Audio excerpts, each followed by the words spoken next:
O Livro dos Espíritos, de Allan Kardec. Introdução ao estudo da doutrina espírita. Quinto, desenvolvimento da psicografia. Mais tarde reconheceu-se que a cesta e prancheta nada mais eram do que apêndices da mão, e o médium, tomando diretamente o lápis, pôs-se a escrever por um impulso involuntário e quase febril.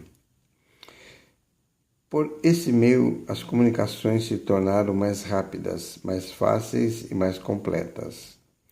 É esse, hoje, o meio mais comum, tanto que o número de pessoas dotadas dessa aptidão é bastante considerável e se multiplica dia a dia. A experiência, por fim, tornou conhecidas muitas outras variedades da faculdade mediúnica, descobrindo-se que as comunicações podiam igualmente verificar-se através da escrita direta dos espíritos, ou seja, sem o concurso da mão do médium nem do lápis. Verificado o fato, um ponto essencial restava a considerar: o papel do médium nas respostas e a parte que nelas tomava mecânica e moralmente. Duas circunstâncias capitais que não escapariam a um observador atento podem resolver a questão. A primeira é a maneira pela qual a cesta se move sob a sua influência, pela simples imposição dos dedos na borda. O exame demonstra a impossibilidade de o médium imprimir uma direção à cesta. Essa impossibilidade se torna, sobretudo, evidente quando 2 ou 3 pessoas tocam ao mesmo tempo na mesma cesta.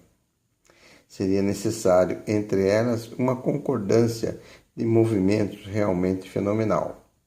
Seria ainda necessário a concordância de pensamentos para que pudessem estender-se sobre a resposta a dar.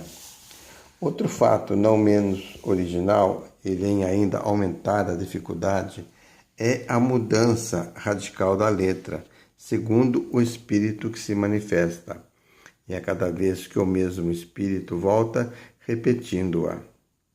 Seria, pois, necessário que o médico se tivesse exercitado em modificar a própria letra de 20 maneiras diferentes e, sobretudo, que ele pudesse lembrar-se da caligrafia deste ou daquele espírito.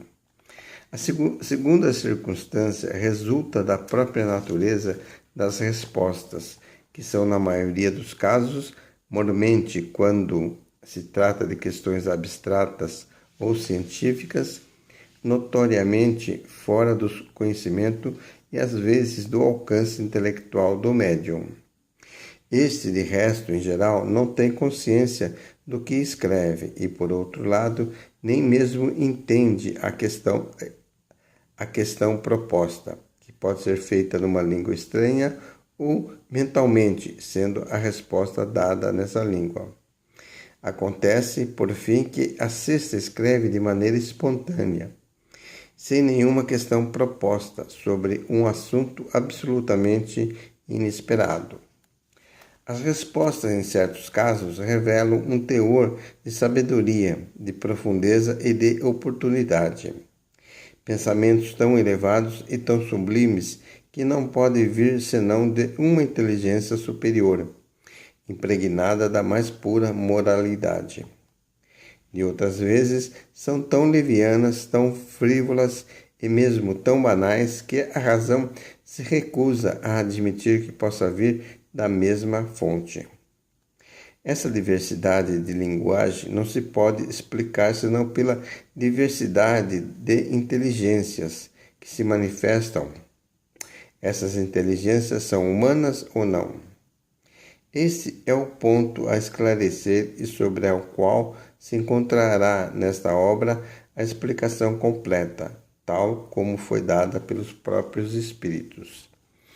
Eis, portanto, os efeitos evidentes que se produzem fora do círculo habitual de nossas observações, que não se passam de maneira misteriosa, mas à luz do dia, que todos podem ver e constatar que não são privilégios de nenhum indivíduo que milhares de pessoas repetem à vontade todos os dias. Esses efeitos têm necessariamente uma causa, e desde que revelam a ação de uma inteligência e de uma vontade, saem fora do domínio puramente físico. Muitas teorias foram formuladas a respeito. Passaremos a examiná-las dentro em pouco e veremos se podem tornar compreensível todos os fatos produzidos. Admitamos, por enquanto, a existência de seres distintos da humanidade, pois é essa a explicação dada pelas inteligências que se manifestam, e vejamos o que elas nos dizem.